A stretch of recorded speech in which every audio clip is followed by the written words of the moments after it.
Ever felt you deserved more? Imagine how Brian Keith feels up there, probably nodding to this. Hollywood's filled with stars, but why isn't Brian Keith shining as bright? Handsome, extraordinary, yet his story ended in the darkest shadows of Tinseltown. Get ready for a revelation beyond the silver screen. Brian Keith's journey, a roller coaster of potential and could-have-beens. Could his tale rewrite Hollywood history? Brian Keith could have been much, much more than he was as an actor if he had shown some industry in getting better roles.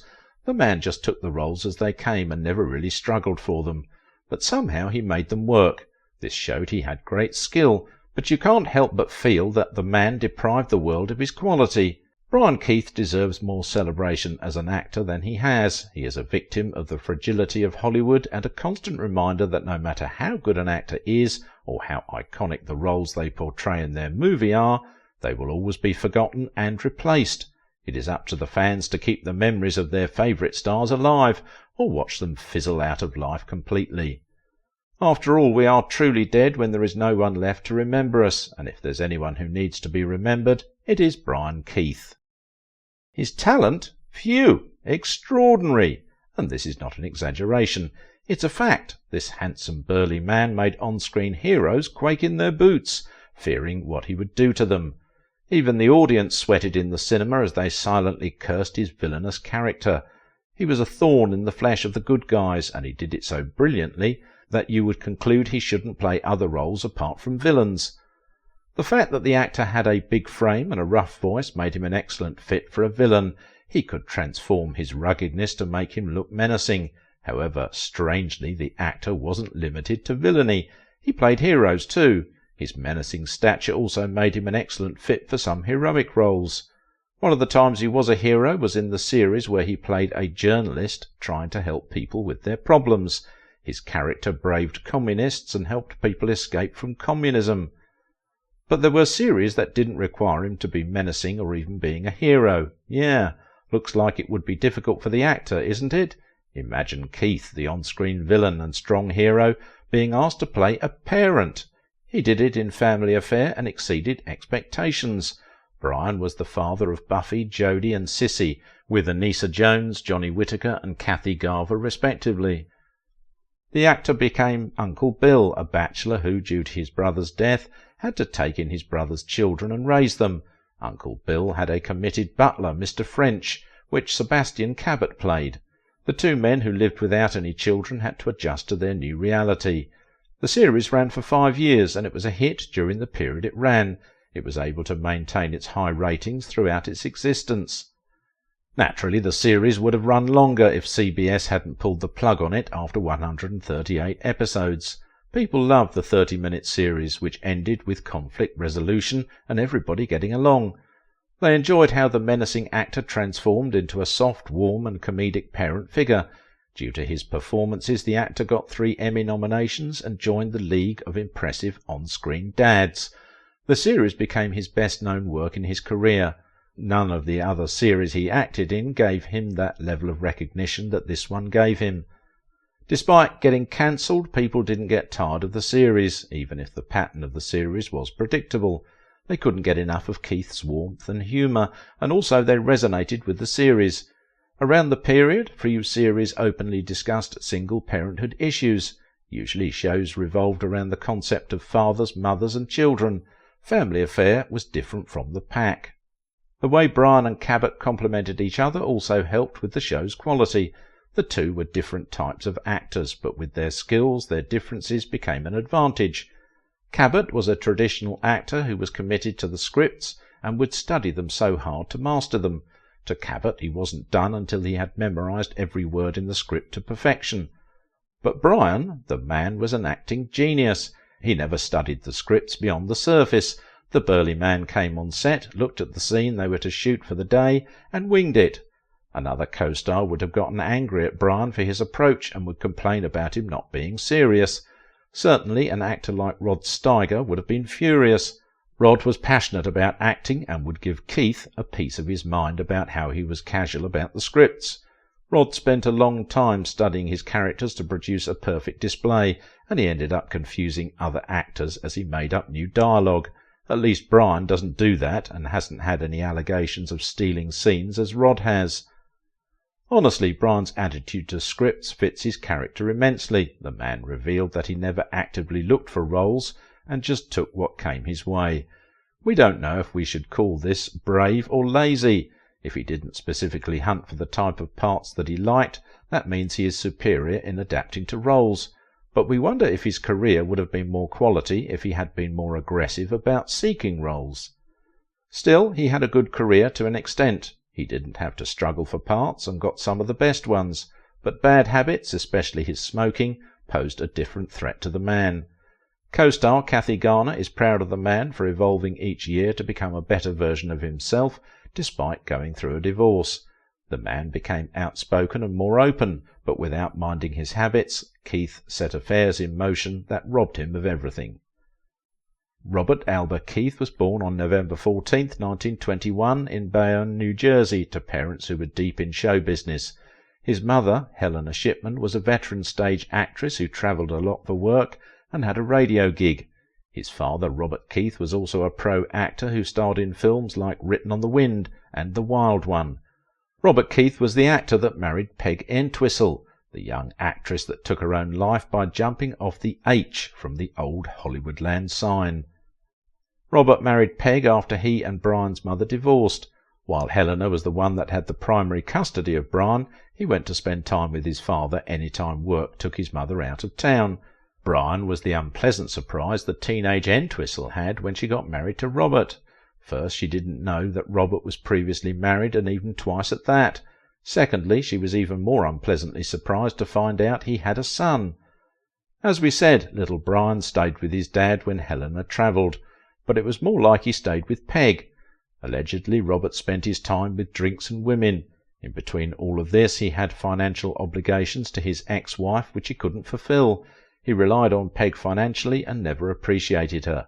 Rather, he was quick to shower her with a flurry of punches when he got into one of his usual black moods. As his other wives did, Peg also left him and claimed cruelty as one of the reasons for the divorce. But the divorce effectively buried her career, leading to the circumstances that caused her to take her life. Who knew the pattern would re-emerge with her stepson?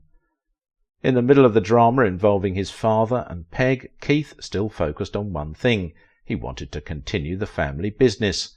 Brian had been acting since he was 3 years old in silent films, but he wasn't a child star, as he went uncredited for most of these roles. The Second World War interfered with his plans. The actor was drafted into the army, and his acting dreams had to pause. The handsome actor joined the US Marine Corps during the war. He served as an aerial gunner and a radio operator in the second cockpit of a two-man Douglas Dauntless SDB dive bomber. The actor was part of a US Marine squadron, and he saw action. During one of the battles he was in, he almost lost his dream to be an actor, forever. It was during an attack on Rabaul. Sounds of guns rented the air and explosions shook the ground. It was a fierce battle. The planes were attacking from above and the ground forces from below. Brian and his pilot were in the thick of it. His pilot evaded enemies in the sky and on the land, and the actor shot at the enemy, his gun cutting through their ranks. Then it happened. They were hit. The plane shook and struggled to stay in the sky, and the pilot fought to keep it there. They couldn't keep up with the rest of the squadron, and then the vultures came ready to pick them off. Two Japanese fighters saw how the plane struggled and went for them. Easy prey, they thought, but not when Keith and his pilot had anything to say about it. The pair was resilient. Brian shot from his plane gun until it jammed. The two of them were down, but they weren't out. Thinking quickly, the actor loaded red tracer ammunition into his pistol and shot it. The Japanese fighters stopped attacking them finally. Relief? No. For the actor and his pilot there was no relief to be had. The enemy planes came back again. The actor? He was ready for them, but he had no ammunition left. What next? Death? Would he be another casualty of the war? No. He was a survivor. He fired a red flare at the fighters as they closed on him and his pilot. His gambit worked. The Japanese pilots pulled up to dodge the flare. They didn't know what it was, but as they pulled up, the enemy pilots discovered something. They had been surrounded by the Allies who had come to back Brian and his pilot up. Brian lived to chase his life ambition, acting. The Army awarded him a Combat Aircrew Insignia Air Medal and an Asiatic Pacific Campaign Medal for his efforts during the war. The actor also got 3 Battle Stars and World War II Victory Medal. He was a hero in that war and was treated as such.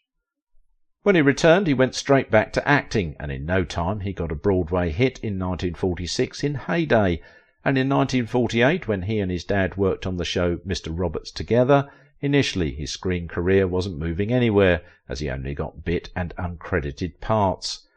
Even when his career began to grow, Keith mainly appeared as a guest actor on TV shows. He was on Suspense and Tales of Tomorrow, but he soon had a show, the comedy Mr. Roberts, where he was a regular cast member. Then he briefly returned to Broadway in Darkness at Noon and Out West of 8th. Things began to turn around for the actor on the silver screen when he got a respectable part in Arrowhead. From there, things kicked off for him, and he became a regular fixture in dark thrillers like Nightfall, which had a cult following, and 5 Against the House. But his main works were mainly in TV series, and as TV began to gain more footing in entertainment, the actor's popularity spread. He was in the Crusader series as the main character, and he was the hero, taking a break from on-screen villainy, but the show was short-lived and got axed within a year. However, it opened the path for him to try more heroic roles. He starred in Disney's 10 Who Dared, a flop of all proportions. Brian was the only good thing in the film, and Disney knew, so they kept him around for more of their movies.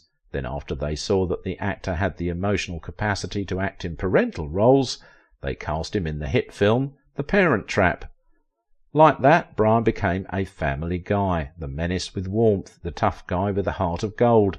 The Parent Trap opened new doors for him, and the man got to replicate what he did there on Family Affair, which in some ways looked like a rip-off of The Parent Trap. Being on the sitcom was one of the best things to happen to the actor. They finished filming a season in 2 months, so that the man could get other roles in other films. Also, he could take a vacation if he wanted to. With this, the man was reigning on TV while he was also present on the big screen, featuring in westerns like Steve McQueen's Nevada Smith. After the sitcom, Brian moved on. He got his own show, The Brian Keith Show or The Little People, but it wasn't the hit the guys at NBC thought it would be. After 2 years, the studio cancelled the show, but the actor didn't even wait long for a new role. He got a classy one, as he was to play President Teddy Roosevelt in John Milius's The Wind and the Lion. Then he gave an inspiring performance as a weakening stunt artist in the hit film Hooper. Now it was time for his last dance on Broadway, that is. He acted on Broadway for the final time in Dar, which ran for 2 years, as he filled in for the former lead, Barnard Hughes.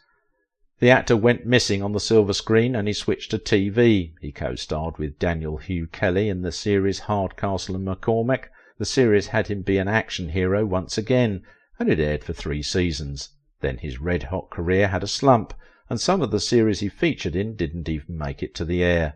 He returned to the big screen, but he only got supporting roles.